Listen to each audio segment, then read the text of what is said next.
Welcome to మెగాని TV. Burning topic. Dragon సామ్రాజ్యం గుండెల్లో రైళ్లు పరిగెడుతున్నాయి.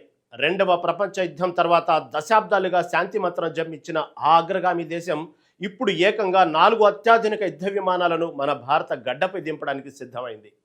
చైనా ఎన్ని హెచ్చరికలు చేసినా, బెదిరింపులకు దిగినా ఏమాత్రం లెక్క చేయకుండా ఈ రెండు దేశాలు కదుపుతున్న వ్యూహాత్మక పావులు ఆసియా రాజకీయాల్లో పెను ప్రకంపనలు సృష్టిస్తున్నాయి.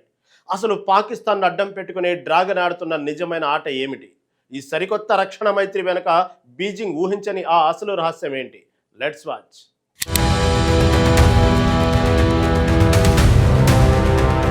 చరిత్ర ఎప్పుడూ ఒకేలా ఉండదు. కాలం మారినప్పుడు గమనాలు మారతాయి. రెండవ ప్రపంచ యుద్ధం తర్వాత దశాబ్దాలుగా పూర్తి శాంతి మంత్రాన్ని జపించిన ఆ దేశం ఇప్పుడు తన రక్షణ విధానాన్ని సమూలంగా మార్చుకుంటుంది. ఇండో పసిఫిక్ ప్రాంతాల్లో మారుతున్న భద్రతా సమీకరణాల నేపథ్యంలో భారత్తో జపాన్ జతకట్టడం అంతర్జాతీయ రాజకీయాల్లో పెను సంచలనంగా మారింది.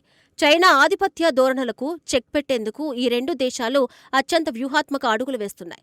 ఎవరి దారి వారిదే అనుకున్న డ్రాగన్ కి ఇప్పుడు ఈ పరిణామాలు మింగుడుపడటం లేదు. శత్రువుకు శత్రువు మిత్రుడు అన్నట్లుగా భారత్, జపాన్ దేశాల మధ్య బలపడుతున్న ఈ రక్షణ బంధం ఆసియాలో కొత్త శక్తి కేంద్రంగా మారుతుంది. అమెరికా F-16 ఆధారంగా జపాన్ స్వయంగా అభివృద్ధి చేసిన అధునాతన F-2 యుద్ధ విమానాలు త్వరలో భారత గడ్డపై వాలిపోవటం అందరి దృష్టిని ఆకర్షిస్తుంది. కేవలం విన్యాసాల కోసమే కాకుండా సంయుక్త రక్షణ ఉత్పత్తుల తయారీ దిశగా ఈ రెండు దేశాలు అడుగులు వేస్తున్నాయి. చైనా ఎంతగా వారిస్తున్నా బెదిరింపులకు భయపడకుండా భారత్, జపాన్ తమ దారులు తాము చూసుకుంటున్నాయి. మాటల యుద్ధాలు ఎన్ని చేసినా చేతుల్లో తమ సత్తా చాటేందుకు ఈ మిత్రపక్షాలు సిద్ధమయ్యాయి.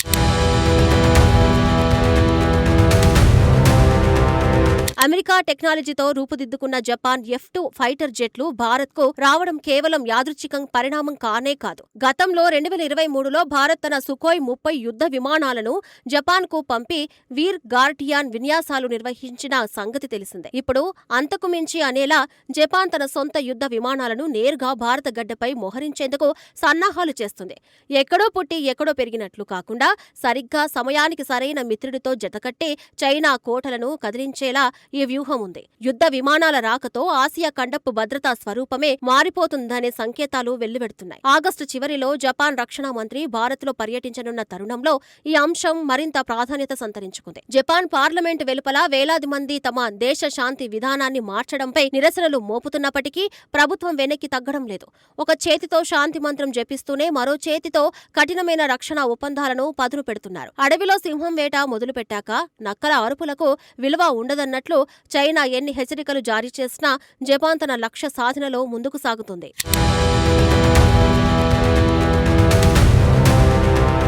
కేవలం విమానాల రాకపోకలకే పరిమితం కాకుండా అత్యంత అధునాతన సైనిక సాంకేతిక పరిజ్ఞానాన్ని పంచుకునే దిశగా భారత్, జపాన్ మునుపెన్నడూ లేని విధంగా ముందుకు సాగారు. జపాన్కు చెందిన లేటెస్ట్ మొగామి క్లాస్ యుద్ధ నౌకలలో ఉపయోగించే స్టెల్త్ కమ్యూనికేషన్ సిస్టమ్ యూనికార్న్ ను సంయుక్తంగా అభివృద్ధి చేయాలని నిర్ణయించారు. ఈ యూనికార్న్ వ్యవస్థ ద్వారా రాడర్ సిగ్నేచర్ అత్యంత తక్కువగా ఉండి అత్యంత స్పష్టమైన సమాచార మార్పిడికి అవకాశం ఉంటుంది.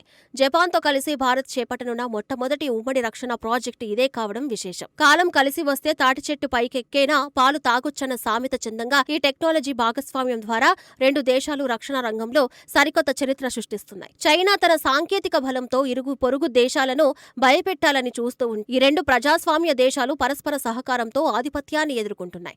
నానాటికి తీసికట్టు నాచారము అన్నట్లుగా చైనా పాత ఆయుధాల ప్రదర్శన మిత్ర దేశాల ముందు పనికిరాకుండా పోతుంది. ఉమ్మడి తయారీ భాగస్వామ్యం వల్ల ఇరు దేశాల సైనిక పరిశ్రమలు బలోపేతం కావడమే కాకుండా భవిష్యత్తు సవాళ్లను సమర్థవంతంగా ఎదుర్కొనే శక్తి లభిస్తుంది.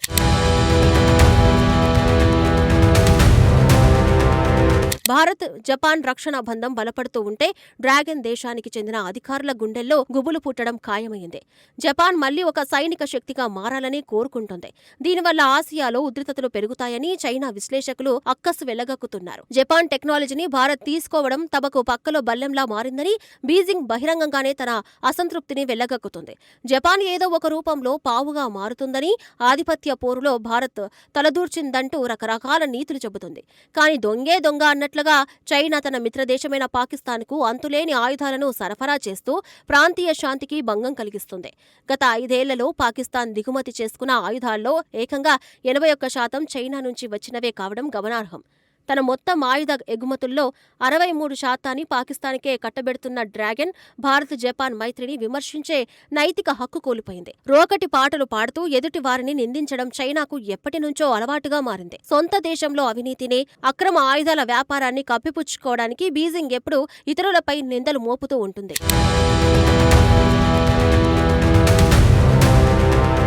పాకిస్తాన్కు అత్యాధునిక జెంటెన్సీ యుద్ధ విమానాలు, PL-15 క్షిపణులు, HQ-9 డిఫెన్స్ సిస్టమ్లను అందించి చైనా పరోక్షంగా భారత్కు వ్యతిరేకంగా పావులు కదుపుతుంది.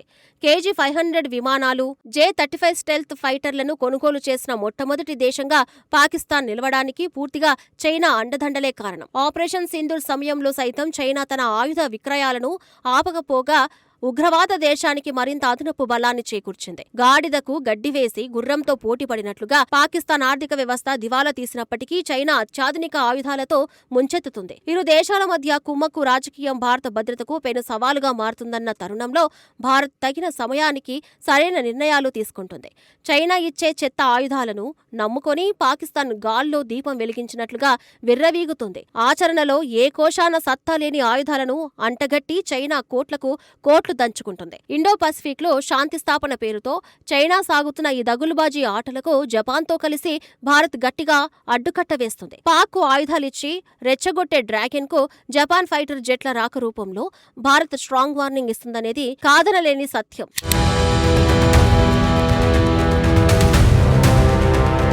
శాంతికి ప్రతీకగా నిలిచిన జపాన్ ఇప్పుడు తన రాజ్యాంగ సవరణల దిశగా అడుగులు వేయడంపై ఆ దేశ పౌరుల నుంచే భిన్న అభిప్రాయాలు వ్యక్తమవుతున్నాయి. తకాయిచి ప్రభుత్వం శాంతి విధానాన్ని పక్కనబెట్టి దేశాన్ని సైనికరణ వైపు నడిపిస్తూ ఉందంటూ జపాన్ పార్లమెంట్ వెలుపల వేలాది మంది ప్రజలు నిరసన ప్రదర్శనలు చేపట్టారు. ఒకవైపు అంతర్జాతీయ బాధ్యతలు, ఇండో పసిఫిక్లో భద్రతా పాత్రను పెంచుకోవాలనే తపన ఉంటే, మరోవైపు దేశీయంగా వ్యతిరేకతను ఎదుర్కొనే సవాలు జపాన్ ప్రభుత్వం ఎదుట ఉంది. ఎవరి గోల వారిదే అన్నట్లుగా ప్రపంచ దేశాల ఒత్తిళ్లను, స్వదేశీ నిరసనలను లెక్క చేయకుండా జపాన్ ప్రధాని తన వ్యూహాత్మక ప్రయాణాన్ని కొనసాగిస్తున్నారు. కంచె చేను వేసినట్లుగా ప్రభుత్వమే చట్టాలను మార్చి సైనిక శక్తిగా మారుతుందని విమర్శకులు గొంతునెత్తుతున్నారు. అయినప్పటికీ మారుతున్న కాలానికి తగినట్లుగా అడుగులు వేయకపోతే భవిష్యత్తులో దేశ భద్రత ప్రశ్నార్థకంగా మారుతుందనే వాదన బలపడుతుంది. క్వాడ్ కూటమిలో ఇప్పటికే భారత్, జపాన్ సభ్య దేశాలుగా ఉన్నప్పటికీ ఇప్పుడు ఈ రెండు దేశాలు ద్వైపాక్షిక రక్షణ రంగంలో సరికొత్త మైలురాళ్లను అధిగమిస్తున్నాయి. ప్రజాస్వామ్య విలువలకు కట్టుబడి పనిచేసే ఈ రెండు దేశాల కలయిక ప్రాంతీయంగా స్థిరత్వాన్ని తెస్తుందని ఆశించవచ్చు.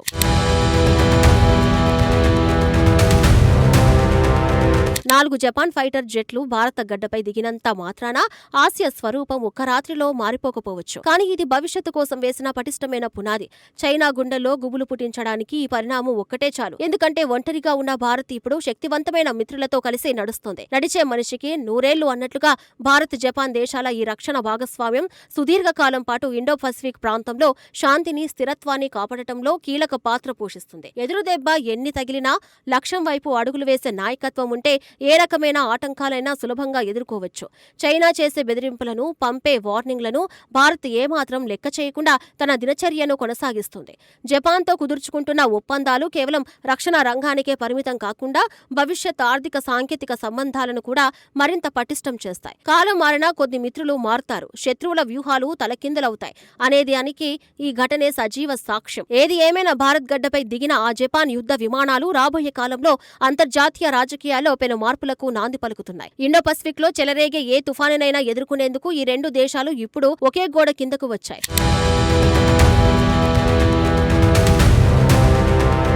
డ్రాగన్ ఎన్ని హెచ్చరికలు జారీ చేసినా, తెర వెనుక ఎన్ని కుట్రలు పన్నినా కాలం మారుతోంది.